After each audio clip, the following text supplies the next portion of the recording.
Hi, my name is William K. Stidham. My friends call me Bill. I've always gone by Bill. I was born in Milwaukee, Wisconsin, but me and my family, we moved to San Antonio, Texas when I was 6 years old. And I was basically raised in San Antonio. My parents grew up in Texas and their parents grew up in Texas, so I really relate to being a Texan. I think that's part of who I am. My dad was a corporate guy, and he was highly intelligent and a great marketer. My mom was a super capable woman who basically was self-taught.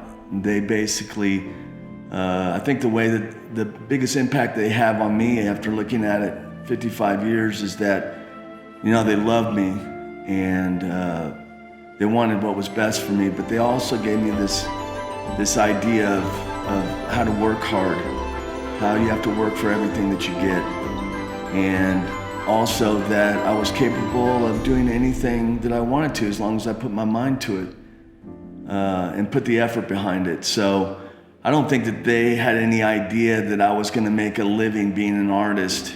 My dad was already passed when that happened, but my mom was very concerned about it. But she would call me all the time, like she'd call me in the middle of shows just to make sure things were going good. And, you know, I miss them both.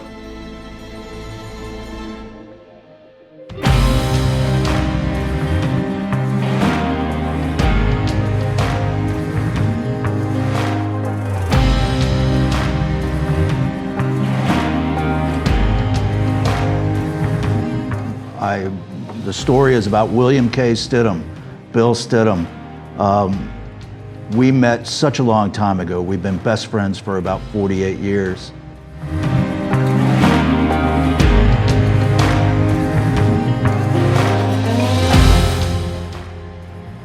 And it was the summer between first and second grade when I first met Bill. Saw a little kid in the driveway and said hello, and it just went from there. But look, the one thing that really brought us together and really kind of brought a whole group of us together was our love for music. Bill and I, from a very young age, growing up during a time when music was just so fantastic. And there would be many a days when Bill and I would go into my brother's room, and he had this Marantz quadraphonic with 4 huge speakers. And back in the early 70s, that was a major stereo system. And we would turn the volume up to 11. And our neighbors didn't appreciate it. My mother didn't appreciate it.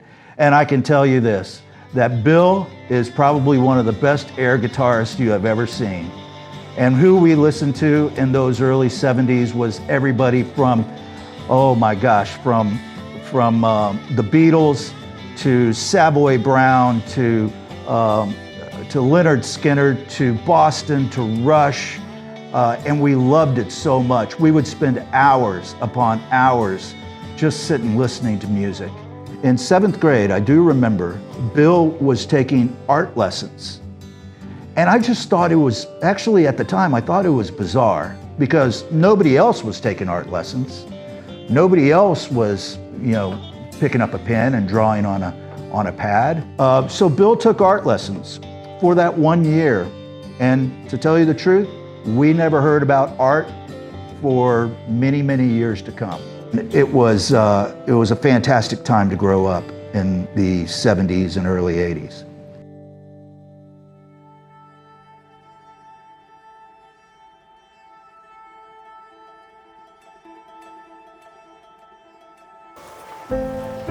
I've had a number of tragedies in my life, turning points, and I think they shaped the person who I am today. My parents divorced. I don't think that was really easy on me. I was 13 when they divorced. When I was 21, my older sister died. Lisa died in a boating accident, and that was hugely impactful to my path and my emotional life and my family, my relationships with my family. But, how can you ever know, unless you go through it yourself, the loss of a sister? And then from that, a further disruption of family. And Bill had to go through that. And it was tough and it was hard. Bill is one of the most amazing men, not only for his fortitude, for his competitiveness, but just how he approaches life and how he has met life throughout his years.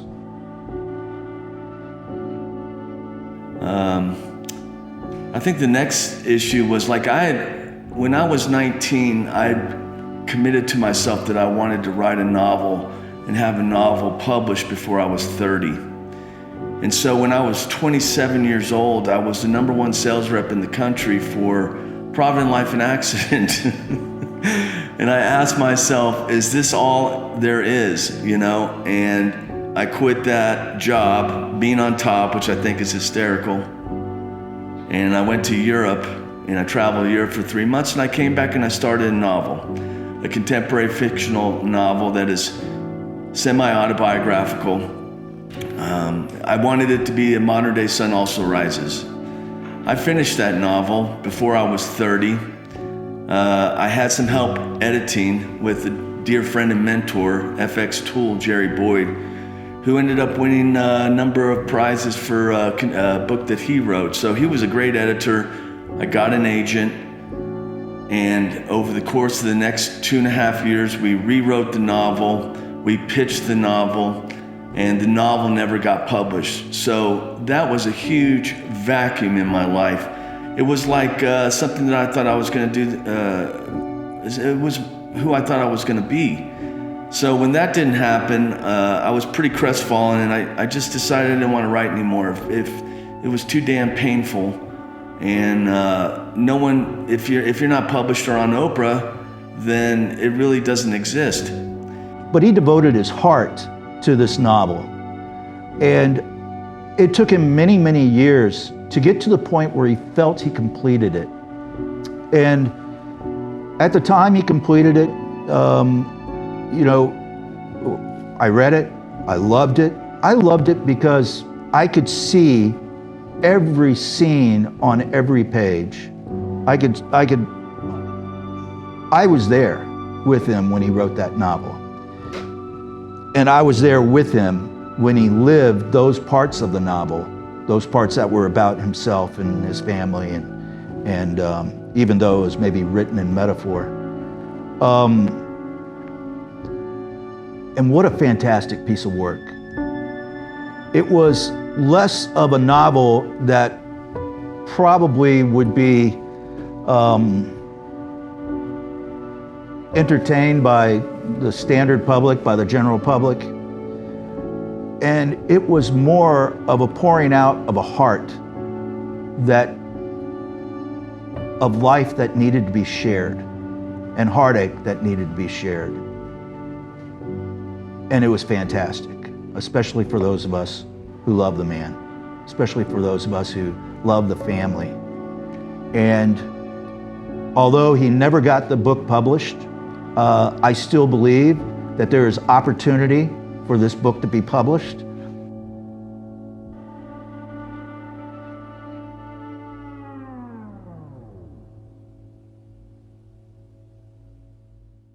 So I had learned how to be creative, and that was something, obviously, that was a big part of me, being creative.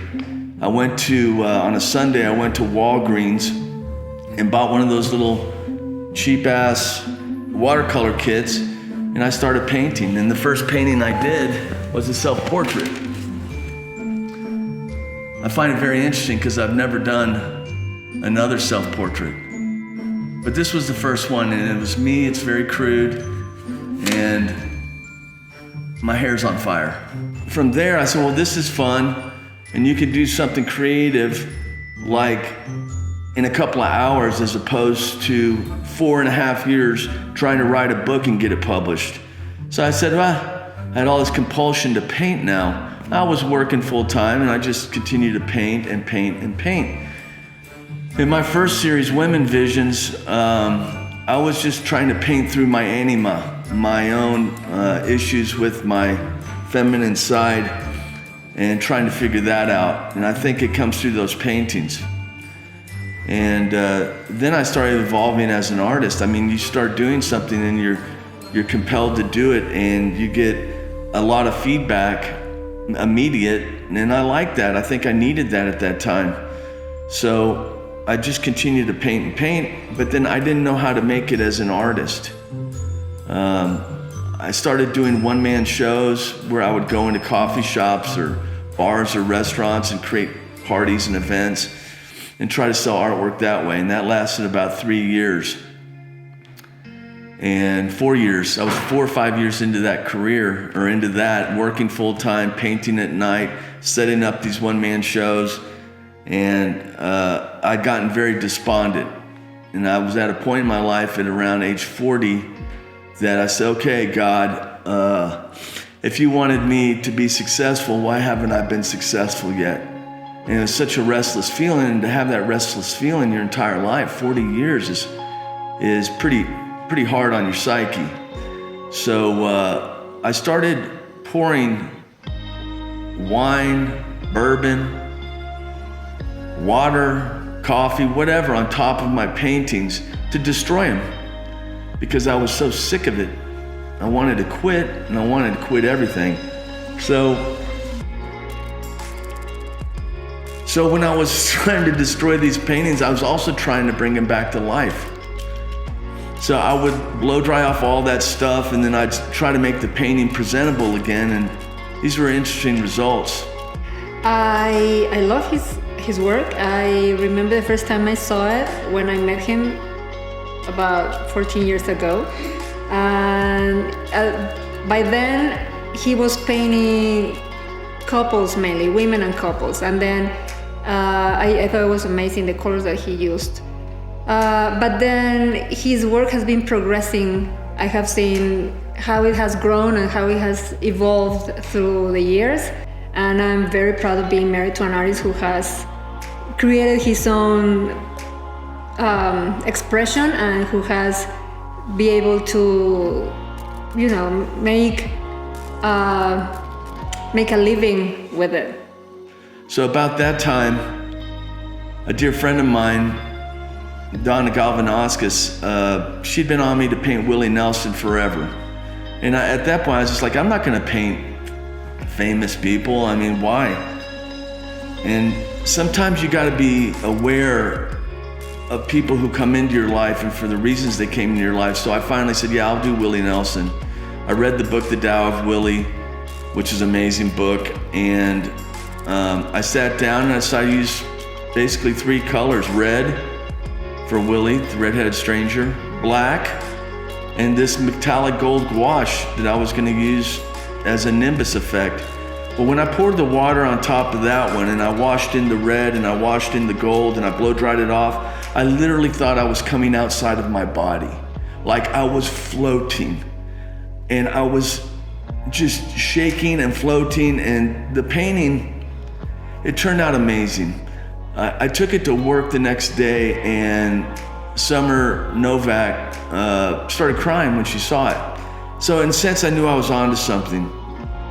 And then when he started painting the Sacred Heart series, which I think was his launching to stardom, and after that, well, everything he has done, I just love it. I love the concept of, my favorite one is Sacred Heart, because of the concept, because of the message. Now, the Sacred Heart series, I love music. Music is the milestone, the emotional mile marker for all of our lives. Well, not for all of our lives, specifically my life. And what I found out was a lot of people felt the same way I did. So music moves me, it marks my memories, and I have a passion for it. So I started painting my favorite musicians in the Sacred Heart style, which is, it's grounded, it's earthy, it's strong, it's got a mystical quality. And what I try to do is channel the people that I paint in the music and the feelings and the times. So this series, the first time I showed it, I sold an original, 2 originals. It was unbelievable to sell originals and to have that kind of response. So I became known as the dude who paints musicians. And I like painting portraits because portraits, if you do a portrait right, you're basically capturing a person's life story right here. With all this background in sales that I've had my entire life, basically 22 years up to that point, 42, when I quit my full-time job in order to become a full-time artist, that was about time Livy came into my life. She moved to Austin. I bought a new home and I quit my job all at the beginning of the 2008 recession, which takes balls, but I just had no other idea of I wanted to do that. So what I found was the best way for me to present myself and my artwork was doing it directly by doing art shows and then music festivals. And I found out music festivals were my people. These were people that loved the same things I do, and they responded. And so I've ended up doing like 110 music festivals all over the country, Australia, and in Mexico now. So music is my vehicle, it's my passion, it's my love, and I paint it, as well as pop culture. I love pop culture. So pop culture is a huge influence on me. Bill has created a whole population, I don't know how to say it any other ways, but just a whole population of great friends. I love people. I love meeting people. I find people interesting. And I think, and I know the only reason why I've been able to do what I do is because of the people I meet and the people who buy my artwork. And I'm always very thankful that I have the opportunity to meet new people and to impact people's lives. So that's an important part of how my art translates. Dude, we've been to festivals and had some good times, but crazy time, man. Remember Bonnaroo? We are at your booth and you dragged me out in the middle of a Red Hot Chili Peppers concert. And there is this couple out there that are just 2 peas in a pod. And I thought I knew everything about you, bro, but I didn't know you were an ordained minister. You married these people right in front of Flea and the big man himself. That was quite the experience. Loved it. Many more. Adios. It was the summer of 2006, my first Lollapalooza that I ever attended, and that was the first time I met Bill Stidham. Somewhere in between Ween, the Red Hot Chili Peppers, Thievery Corporation, I wandered over to Bill's tent. Much like what you see moths being attracted to a bright light. First time I met Bill, first time in that tent, there was a whole cast of characters hanging out. People were drawn to him. People were drawn to his artwork. That first show, I bought David Bowie and countless other pieces. I had to have them in my collection. His artwork represented music, and music represented his artwork.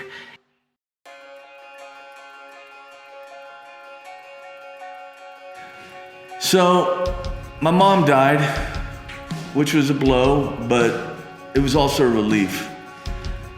2 weeks later, I found out my wife was pregnant with my son, Liam. And that was a huge joy. It was kind of shocking, but I was ready at that time to be a dad.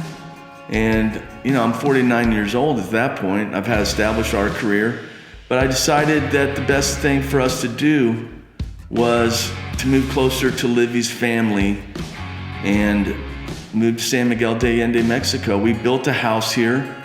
We created a community and friends and family, and it's really nice having all these people around us, and for Liam to be able to grow up having a big extended family and that influence.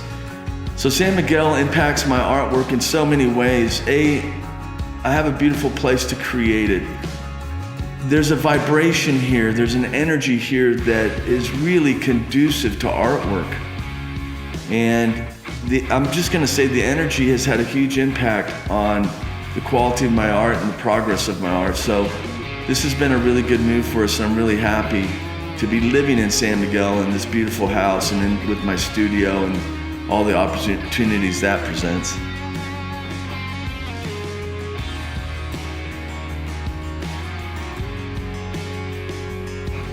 It's great to have a dad like this, and he makes very good paintings and lots. Do you remember that painting of Jesus? Yeah. That was an incredible one. Me and my dad have a lot of art projects. I love doing that. We make arts and crafts. We make everything as an art.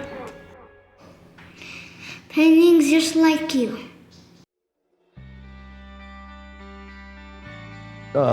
Did not stop with the Sacred Heart series. He has gone on to explore other avenues to express his self, his feelings, and it may be his feelings for today or this month or this year.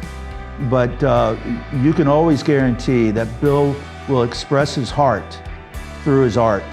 And, you know, I hope he does it, you know, for the rest of his life. And he never puts down that paintbrush.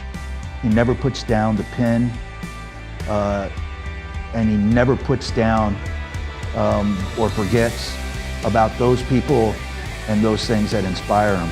I'm known for the Sacred Heart series primarily, and that's like my Dark Side of the Moon. It's my Pink Floyd Dark Side of the Moon. But you know, as an artist, you got to create the wall. You know, you got to create other albums, other works. And so I've done a number of other clever series that are on my website. I've got the Pop Heart series, and in that contains these animal pictures. I've done the Cantina Vita series where I've got images of San Miguel, and some of the photography I've done's on there too. But the one that's really turning me on right now, and the one that I'm really trying to promote, is the Life Force series. And Life Force series is a culmination of 15, 17 years of painting and the things that I love to do, which is pop culture. And I'm doing it in a particular style that is very vibrant and has a lot of energy, and it's really talking about capturing moments in life, moments in history, moments in people, and the energy behind that and how it's projected. So I'm capturing moment and people's life force.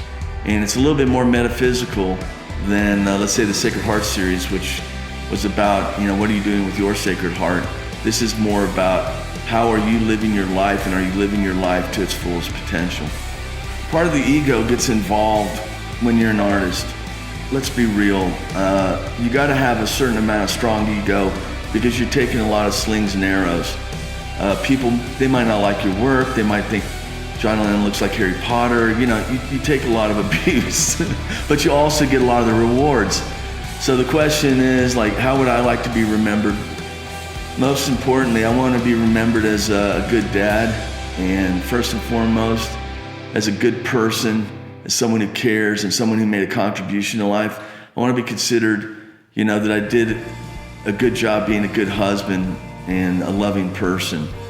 So with my artwork, I think the artwork's gonna live. I think it's gonna live way beyond me. I hope it does. I hope my son and my family's able to benefit from that when I'm no longer here.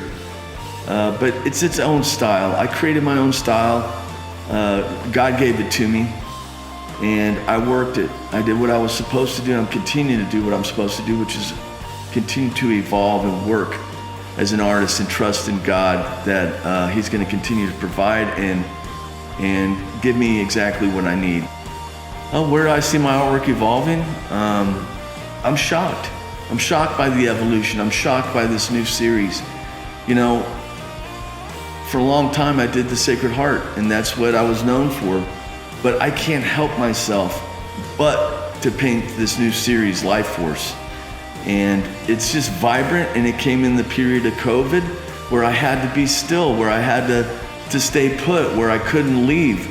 And it just kind of came to me, and I'm loving doing it. I'm loving doing these Life Force paintings. So it's an extension of Sacred Heart, and it's doing the things that I love. I love painting pop culture. I love painting music. So secondly, I also like doing portrait paintings, and I want to encourage people. My prices are really fair, and I'm trying to capture a moment in people's lives with these paintings that you can put on your wall for generations. So if you're considering, doing a portrait, just reach out to me. I'd love to talk with you. So I want to thank everybody for joining me in this little little journey into my life and into my family and into my artwork. I thank you very much, and keep sharing your Sacred Heart and keep living your life force.